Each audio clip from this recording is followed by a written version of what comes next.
अमिताभ बच्चन कहा गया तो सांसद ਨੂੰ गुस्सा आ गया। जया ने खड़े होकर कहा कि सिर्फ जया बच्चन कह देंगे ਤਾਂ काफी। उन्होंने कहा है कि महिलावां ਦਾ अपना कोई वजूद नहीं है। हालांकि उस स्पीकर ने कहा कि उन्होंने सिर्फ वही नाम बोलिया जो ऑफिशियल दर्ज। जया बच्चन बोलते तो काफी हो जाता। यहाँ पूरा नाम लिखा था इसलिए मैंने रिपीट किया।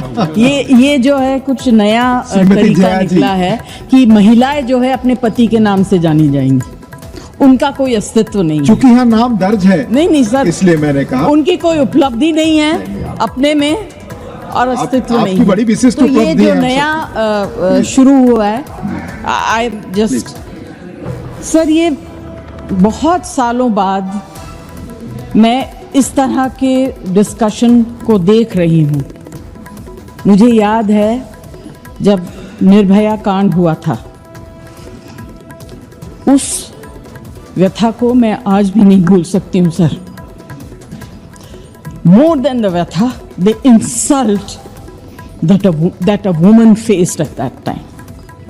Today I stand here as a mother, as a grandmother, with so much pain.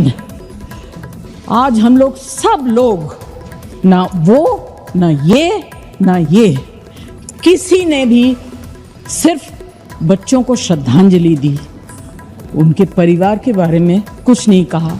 कोई फार्मर थे, कोई ये थे, कोई वो थे। Sir, it's a very very painful thing that has happened. हमको इसमें पॉलिटिक्स नहीं लानी चाहिए। जया बच्चन बोलते तो काफी हो जाता। यहाँ पूरा नाम लिखा था इसलिए मैंने रिपीट किया। ये जो है कुछ नया तरीका निकला है कि महिलाएं जो है अपने पति के नाम से जानी जाएंगी, उनका कोई अस्तित्व नहीं है। चूंकि यहाँ नाम दर्ज है नहीं सर, इसलिए मैंने कहा उनकी कोई उपलब्धि नहीं है अपने में और अस्तित्व। राज्यसभा कल कांग्रेस सांसद रंजीत रंजन ने मांग रखी कि नवी दिल्ली रेलवे स्टेशन का नाम बदलिया जाए। स्टेशन का नाम 9वें गुरु तेग बहादुर जी के नाम से हिंद की चादर रखने की मांग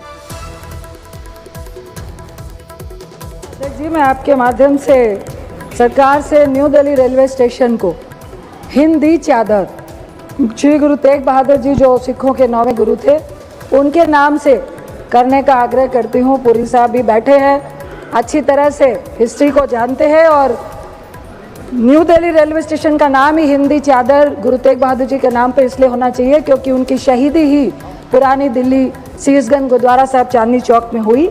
और मैं आग्रह करूँगी आपके द्वारा सरकार से कि 24 नवंबर 2024 को जब गुरु तेग बहादुर जी का शहीदी गुरपुरब मनाया जाता है, हम उनकी शहीदी को याद करते हैं।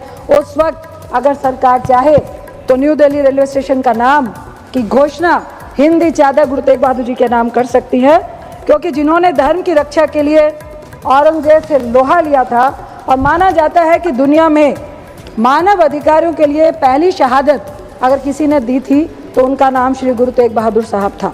सिखों के 9वें गुरु थे जिन्होंने तिलक जंजू की रक्षा के लिए, यानी तिलक और जनेऊ की रक्षा के लिए, उन्होंने जब कश्मीरी पंडित गुरु तेग बहादुर जी के पास गए थे, जब औरंगजेब पूरी दुनिया में और इंडिया में गदर मचाया था, उन्होंने जबरदस्ती लोगों को धर्मांतरण के लिए जोर जबरदस्ती से प्रेरित किया था, और सारे लोग, खासकर कश्मीरी पंडित और हिंदू लोग जब गुरु तेग बहादुर जी के पास गए थे और अपने धर्म बचाने की गुहार लगाई थी, तो उस शर्त में औरंगजेब ने कि या तो गुरु तेग बहादुर जी खुद बन जाएं, वो बलिदान दे, तो गुरु तेग बहादुर जी ने अपनी शहीदी देकर इस देश की संस्कृति को और इस चीज को बताया था कि मानवता से ऊपर कुछ नहीं है, और हर धर्म वालों को सम्मान करना चाहिए, और किसी भी धर्म का ये राइट नहीं है कि दूसरे धर्म में आने के लिए आप उसको जबरदस्ती का धर्मांतरण करवाएं।